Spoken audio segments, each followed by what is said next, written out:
mais c'est l'ADN pour te faire avancer. Bien-aimé, ce que Dieu te réserve est plus grand que ce que tu regardes ou vois aujourd'hui. Ce que Dieu te réserve est plus grand que ce que tu regardes ou vois aujourd'hui. Ce qui t'attend est plus grand que ça. Ce que tu ne sais pas est plus grand que toi. Et la gloire de Dieu est chez ton voisin. C'est que tu es dans le voisinage. Apprends à apprécier la bénédiction des autres. Car, bien-aimé, ceux qui sont bénis avant toi sont dévancés, mais ils ne t'ont pas dépassé. Car tu vas les rattraper, les dépasser à jamais. Car cela ne dépend pas de celui qui va vite ou de celui qui a l'argent ou de celui qui est devant. Mais plutôt cela dépend de celui qui a la grâce de Dieu sur lui, par lui et pour lui. Dieu fera par toi, pour toi, sans toi. Car quand la grâce de Dieu descend dans la vie d'une personne, il ne lui demande pas ce qu'il a envie de faire, ce qu'il veut faire même, ce que le ciel attend de lui. La grâce de Dieu au milieu des ténèbres, elle devient plus puissante. Là où vous n'êtes pas pressé, là où vous êtes persécuté, là où vous êtes oppressé, là où on vous fait du mal, c'est le meilleur endroit pour vous de vivre afin de prendre des forces, devenir fort, plus fort, bien aimé. C'est dans ces épreuves que vous vous construisez. Quand une situation vous met en genoux, bien aimé, ce n'est pas une faiblesse, mais plutôt une position de force. Car c'est à genoux que le chrétien a plus de force, prend des forces et devient encore plus fort. Bien aimé. Quelle que soit la vieillesse de ta situation, bien aimé, le capital vie de Dieu qui est en toi est trop important pour qu'une flèche te tue. Quelle que soit la vieillesse de ta situation, bien aimé, la vie de Dieu qui est en toi te rassurera coûte que coûte. Tu y arriveras, bien aimé. Car il n'y avait plus d'espoir pour Abraham. Mais pourtant, Abraham a espéré malgré tout. Ne t'arrête pas. Continue à adorer ton Dieu, bien aimé. Continue à adorer ton Dieu malgré l'incertitude comme Abraham. Bien aimé, si tu ouvres ta Bible, tu ne verras plus la taille, bien aimé, de ta situation, mais tu verras plutôt la taille de ton Dieu. Bien-aimé, ne présente pas ton problème à Dieu, mais présente plutôt ton grand Dieu à ce problème. Bien-aimé, quand l'arbre tombe, on entend le bruit, mais quand la forêt pousse, elle est sans bruit. Demeure dans la parole de Dieu et la parole demeurera en toi. Car si tu fais de la parole de Dieu ton roi, tu deviendras sa reine. Si tu fais de Dieu tes priorités, tu deviendras son projet. Que soit la taille du bateau, qu'il soit petit ou grand, le plus important qu'il soit au sommet des vagues. Quelle que soit cette situation impossible, tu es encore en vie. Comme le bateau, qu'il soit petit ou grand, mais il est au-dessus des vagues. Tu es encore en vie, tu es encore dans le stade de la vie, bien-aimé, qui est Jésus-Christ de Nazareth. Alors sache que, bien-aimé, souviens-toi et sois reconnaissant, bien-aimé, de tout ce que tu possèdes, c'est que l'argent ne peut pas acheter. Qui est le souffle de vie que Dieu te donne avec gratuité, qui est ton âme, qui est ton réveil, qui est ton sommeil, qui est la fidélité de Dieu à ton égard. Bien-aimé, si tu veux te sentir véritablement riche, pense, bien-aimé, à cette grande richesse qui est le souffle de vie. Bien-aimé, le fait de te sentir riche, bien-aimé, si tu veux te sentir riche, enlève la douleur dans la vie de quelqu'un. Tu verras que tu es plus qu'un milliardaire. Bien-aimé, la vraie et grande foi, c'est de relever les faibles. C'est d'enlever la douleur des cœurs brisés. Et c'est de soutenir les pauvres, les orphelins, les veuves. Sinon, le fait de s'en sortir dans la vie, c'est une fausse foi. Cette foi-là ne sauve pas. Mais la foi salvatrice qui sauve, c'est le fait d'être au service de Dieu, de chercher Dieu, de suivre Dieu et de servir les autres aussi. N'oublie pas que la grandeur ne surprend pas les grands.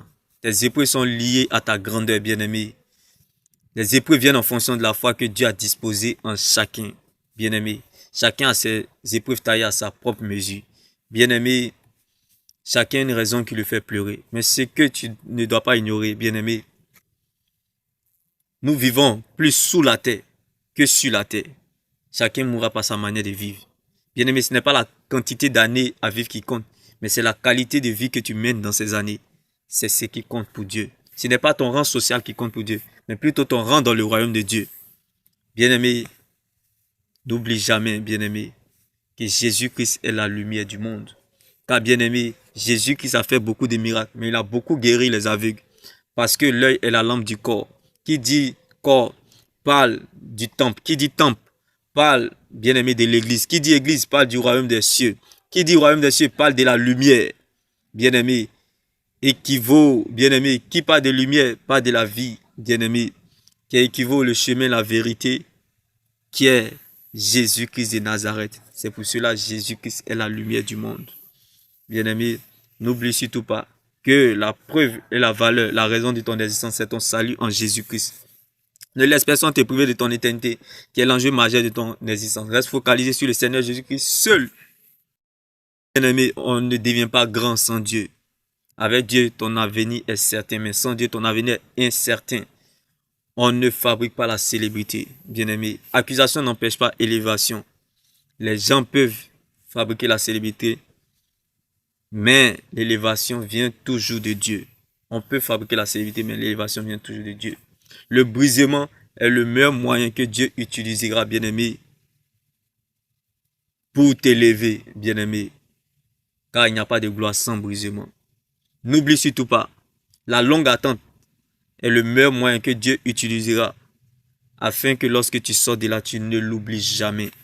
Comme Lazare, lorsqu'il est sorti du tombeau, il n'a plus jamais oublié Jésus-Christ. De la connaissance, il arrive à la révélation de Jésus. Tu sais pourquoi Jésus n'a pas pu guérir Lazare? Il a attendu que Lazare va en tombeau pour le ressusciter. C'est pour que Lazare apprenne la révélation et comprenne la révélation de qui est Christ. Car il avait la connaissance de qui est Christ, parce qu'il mangeait avec Christ, il dormait avec Christ, il faisait tout avec Christ. Mais lorsqu'il est mort, Jésus-Christ a sauté en ligne. Jésus qui a fermé son numéro, a fermé son portable. C'était parce qu'il avait prévu la résurrection de Lazare, afin que Lazare sache qui il est réellement. Bien-aimé, ne t'arrête pas la connaissance de Christ, mais continue à chercher. Car parfois tu ressens un grand vide. Ne continue pas à chercher, va au pied de Jésus. Parfois, tu ne sais pas ce que tu veux, c'est l'Éternel qui te manque. Bien-aimé, ne t'arrête pas la connaissance, continue à chercher. Va jusqu'à la révélation. Car la connaissance sauve, mais la révélation transforme, bien-aimé. Ma prière pour toi, n'oublie surtout pas, l'ignorance tue, mais la connaissance libère. Si tu veux avoir ce que tu n'as jamais vu, tu n'as jamais eu, commence à faire ce que tu n'as jamais fait. Si tu veux avoir ce que tu n'as jamais eu, commence à faire ce que tu n'as jamais fait. Car bien-aimé, quand tu sais, on ne peut plus rien faire pour toi. Mais ce que tu ignores peut t'envoyer très loin, bien-aimé. Adore le Seigneur comme jamais tu l'as fait auparavant. Loue-le comme si c'était ta dernière louange sur la terre. Dieu est capable et peut ordonner à quelqu'un que tu n'as jamais vu afin de faire pour toi ce que les gens qui te connaissent n'ont jamais pu faire pour toi. Et sache que dans tout ce qui t'arrive, ça t'emmène quelque part qui est mieux que là où tu es quitté hier. Car toute chose concourt bien de ceux qui aiment Dieu. Tout ce qui t'arrive, c'est pour qu'en toi, tous puissent voir ce que Dieu est capable de faire.